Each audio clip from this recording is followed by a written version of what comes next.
Moja kwa moja ni kutangazia mbashara kutoka Afrika ya Kati, mashariki mwa Jamhuri ya Kidemokrasia ya Kongo, katika mkoa wa Kivu Kaskazini. Hii ni idhaa ya Kiswahili ya MTV. Hujambo na karibu tena katika awamu yetu hii ya matangazo. Mimi ni Jeremy Hassan Kiahwere, na hapa kwanza muhtasari wake. Waasi wa M23 wagoma kushiriki mazungumzo iliyoandaliwa Luanda, Angola leo hii tarehe 18 kutokana na vikwazo waliopewa na viongozi wa Umoja wa Ulaya. Na huko Kenya, wizara ya mambo ya nje ya Kenya imesema kuwa kesi ya Marguerite Nduta Macharia ambayo imemfanya kuhukumiwa kifo Vietnam kwa usafirishaji wa dawa za kulevya ni gumu kuingilia kati. Mtazamaji na msikilizaji wa MTV, ni yale machache kati ya yale mengi tulionayo katika meza yetu ya matangazo ya MTV, tukutangazia mbashara kutoka Afrika ya Kati, mashariki mwa Jamhuri ya Kidemokrasia ya Kongo, hapa katika mkoa wa Kivu Kaskazini. Na sasa tuanze moja kwa moja kuchambua taarifa zetu za habari kutoka studio za MTV. Waasi wa M23 wagoma mazungumzo yaliyoandaliwa Luanda, Angola leo hii tarehe 18 mwaka 2025 kutokana na vikwazo vilivyopewa na viongozi wao na Umoja wa Ulaya. AFC mkwaju wa M23 litangaza Jumatatu Machi 18 mwaka 2025 ushiriki wake katika mazungumzo ya Luanda yaliyopangwa kufanyika Machi 18 mwaka huu chini ya mwavuli wa Angola. Katika taarifa kwa vyombo vya habari iliyochapishwa Jumatatu jioni, vuguvugu la waasi linashutumu vikwazo vilivyowekwa na Umoja wa Ulaya kwa viongozi wake kadhaa, wakiamini kwamba vinafanya mazungumzo kutofanyika. Jumatatu iliyopita Umoja wa Ulaya ulitangaza vikwazo dhidi ya viongozi wa kundi hili lenye silaha linalofanya kazi mashariki mwa Jamhuri ya Kidemokrasia ya Kongo na kuungwa mkono na jeshi la Rwanda, kwa mujibu wa Umoja wa Mataifa na Marekani pamoja na Ulaya. Bertrand Bisimwa, mkuu wa mrengo wa kisiasa wa M23, Jabahati Musanga, gavana wa Kivu Kaskazini aliyeteuliwa na waasi wa M23, hata Desire Rukomera anayehusika na uandishaji na propaganda za M23, naye Jabu Skonza Buniba, naibu kiongozi wa fedha wa kundi la waasi, ameathiriwa na hasa hatua hizi za Umoja wa Nchi za Ulaya. Vikwazo hivi vya Umoja wa Ulaya vinalenga maafisa kadhaa wa Rwanda wanaoratibiwa operesheni za kijeshi mashariki mwa Kongo, kuwaunga mkono waasi wa M23, pamoja Francis Kamaza, mkurugenzi wa mkuu wa ofisi ya madini na gesi ya Rwanda RMB, kwa majukumu lake katika usafirishaji haramu wa madini ya Kongo.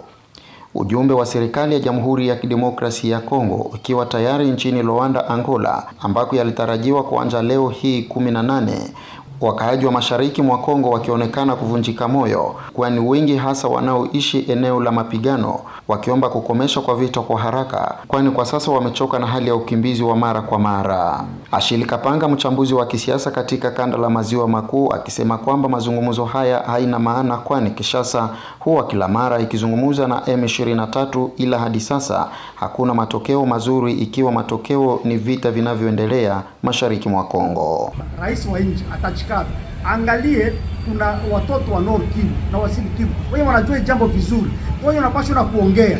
Sikatali kwamba tunapaswa ongeza kati yao vijana wetu wa ingine jimbo la Kongo, ila wenye kuwa mbele hapana kwa watoto wa jimbo la Kivu la Kaskazini na Kivu la Kusini, kwani wao wanajua hali ya huko, na watu wasiende huko kutafuta intérêt privé yao, kwani mara mingi watu wanaenda kule joka kutafuta intérêt privé yao, kutafuta sio ma per diem, inaacha wanasababu kitu ya lazima.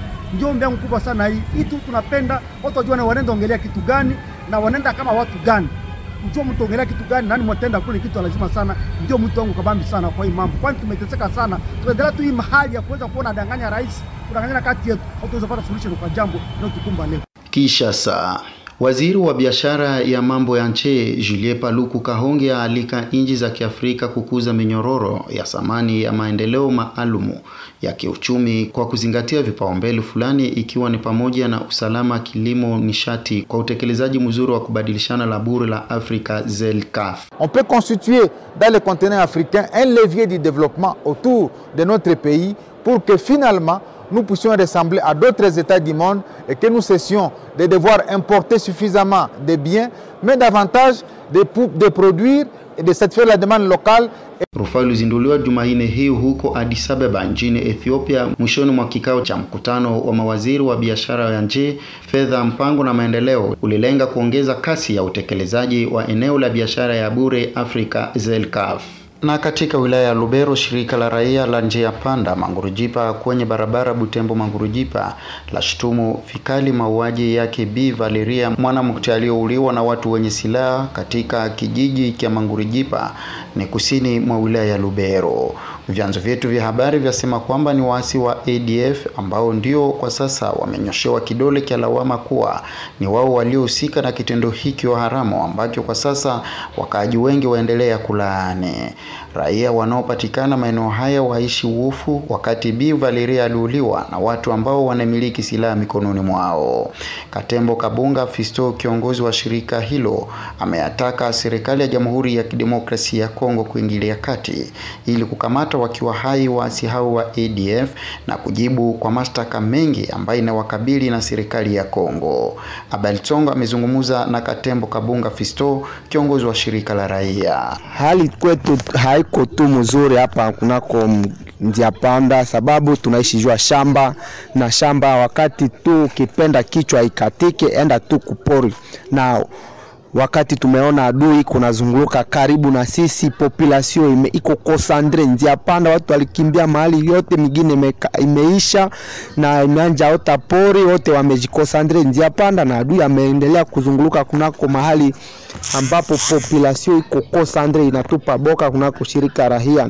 Ni kwa gouvernement kuangalia kwa haraka kuemboze hii amani, sababu siku zimekuwa nyingi, tumechoka kulia. Na tukielekea huku Ituri, hasa Fataki wilayani Jugu, ambako wapiganaji wa Kodeko zaidi ya 30 wamewawa katika mapigano kati yao na jeshi la Uganda UPDF ambayo kwa sasa wamekuja mkoani Ituri kwa aliko ya serikali kwa ajili ya kurudisha usalama. Costa Samba Galwa yuko Bunia. Utafahamu ya kwamba taarifa zinaendelea kujulisha kwamba wapiganaji wa Kodeko ambao walikuwa huko Jugu walijikuta kuona wajeshi wa Uganda UPDF kufika bila ruhusa ya viongozi lolote. Alafu wakati walifika pale wakaacha mjini wakatoka kidogo, na wakati fulani na tunafikia mapambano iliripotiwa huko, wa UPDF walipambana na kuna wapiganaji wa Kodeko, na duru za nyumbani zasema ya kwamba wapiganaji Kodeko 13 waliweza kufariki, na wanajeshi wawili wa UPDF vile waliweza kupata risasi ya wapiganaji kutoka Kodeko. Sasa kwa nini Kodeko wamepigana na UPDF? Ni vigumu kuzungumza kwa hiyo, lakini tutafahamu ya kwamba Kodeko huko Fataki ni mjini ya Walendu, na wapiganaji wa Kodeko wao wanasema hawataki kuona wajeshi wa Uganda kufika huko, kwani ni mjini yao na hawataki wale wajeshi waonekane huko. Na huko wakati walifika walipigana kabisa, kwani wao walikuwa tayari hata tayarishana. Kwa hiyo na hali ikoje kwa wananchi? Baba, tafahamu ya kwamba ni tangu weekend iliyopita ndio hospitali kuu ya Fataki ina milango zake. Sasa milango zake kupatikana na usalama, na ni hiyo ikaacha zile wakati wote wagonjwa ambao walikuwa kwenye hospitali ya Fataki walitoka wakawahamisha kwenye hospitali zingine huko Bule, huko Barriere, huko Lopa, na waganga vile walitoka wakakwenda. Lakini kwa sasa kunaonekana watu wote wa Fataki, watu idadi mdogo ya watu wa Fataki walitoka na wakajielekeza kwenye miji za karibu ambazo kunaonekana usalama. Lakini namna unavyoona UPDF lengo lao wanasema wanakuja kufanya nini Ituri, hasa maeneo hayo ya Fataki? Tutafahamu kwamba UPDF inafika huko Fataki, kisha kufika Bunya, kufika Mahadi, kufika huko Irumu. Alafu huko Mahadi walifika kwa idadi mingi ya watu ya wanajeshi, na nikisha huko walikamata hatua kwenda Jugu bila kuarifu viongozi. Wanaenda Jugu hapa Fataki bila kuarifu viongozi, na hiyo inaleta kabisa kati ya wao wapiganaji wale wa Codeco. Donc tafahamu tuke iko kitu yenyewe na wao wanaingia mjini ya watu bila kusema kwamba wanafika kufanya nini.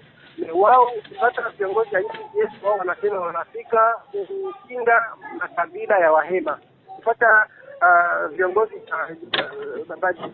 madari ya UPDF Muhoozi, mtoto wa Rais Museveni, yeye anasema wamefika kukinga Wahema kwani ni wandugu wao ambao wamekuwa wahanga sana katika vita yenye inapitikana huko mtaani Tubu. Lakini sasa wewe binafsi kama mkazi wa Ituri, unadhani hili swala la usalama Ituri nini inaweza kufanyika? Kitu ya muhimu kufatana na hii yote ambayo inaonekana huko Ituri ni serikali tu. Serikali ndio ina mamlaka ya kuleta usalama.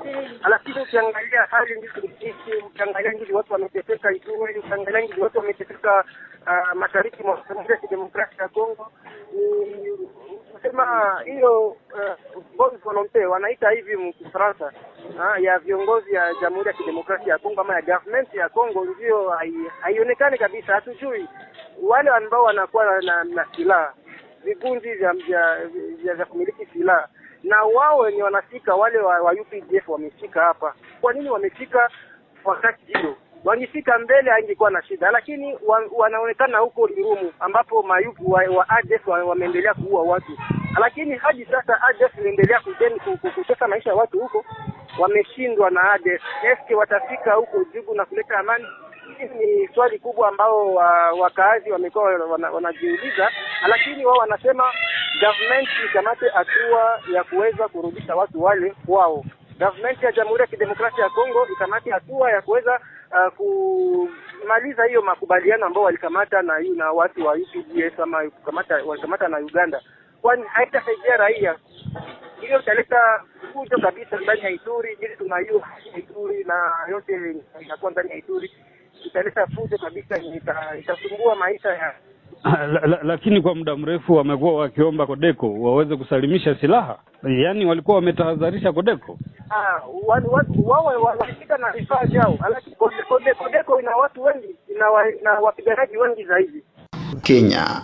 Wizara ya mambo ya nje ya Kenya inasema kuwa kesi ya Marguerite Dunda Macharia ambayo imemfanya kuhukumiwa kifo Vietnam kwa usafirishaji wa dawa za kulevya ni gumu kuingilia kati, huku familia yake na Wakenya kadhaa wakitaka serikali kuingilia kati kidiplomasia kabla ya kutiwa kifo Jumatatu.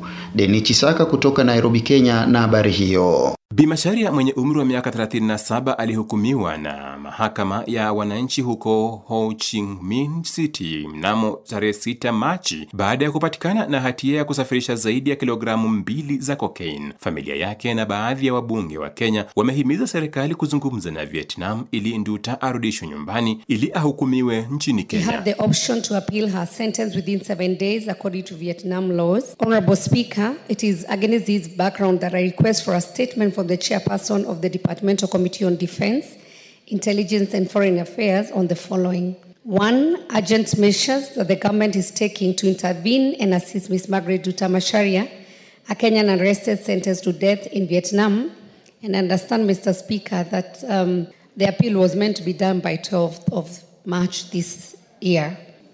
Mr. Speaker, I just wanted to humbly request that the committee should reach out to the ministry immediately because, Mr. Speaker, this is a death sentence that is facing a Kenyan. It is urgent. The deadline, I think, was yesterday. Akijibu wito wa bunge, katibu katika wizara ya mambo ya nje, Korir Sing'oei, aliandika kwenye mtandao wa X akisema kesi ya Nduta ni ngumu na changamoto, lakini serikali inafanya kile inachoweza kuhakikisha inashughulikia swala hilo. Mzigo alipatikana nayo, alipeo ni Njoroge, akamwambia apelekee mama mwingine na akirudi ampatie kitu amrudishie. Saidie mniletee huyo msichana huku, alafu mkitaka kumfuga mumfugie huku. Kenya haina afisi ya kidiplomasia nchini Vietnam. Wakati huo huo, ubalozi wa Vietnam nchini Tanzania unatambulika na unaweza kusaidia Kenya. Nchi hiyo inajulikana kwa kuwa na sheria kali za dawa za kulevya duniani. Mtu yeyote anayepatikana na hatia ya kusafirisha au kumiliki zaidi ya gramu 100 6 za heroin au cocaine anakabiliwa na adhabu ya kifo. Naam, ilikuwa ni ripoti yake Dini Chisaka, mwanahabari wetu kutoka huko Nairobi, Kenya. Mtazamaji na msikilizaji wa MTV, ni kwa habari hiyo ndipo mimi naweka mkaba kwa matangazo yetu ya jioni hii ya leo, matangazo yanayokujia mbashara kutoka Afrika ya Kati, mashariki mwa Jamhuri ya Kidemokrasia ya Kongo kunako MTV. Kumbuka matangazo haya yanaendelea kwenye mitandao ya kijamii na tunasikika kote duniani eneo zima ya maziwa makuu kupitia redio wa shirika. Kwa niaba ya wote walioandaa matangazo haya, mimi uniite Jeremy Hassan Kiawere, hadi wakati mwingine, kwaherini.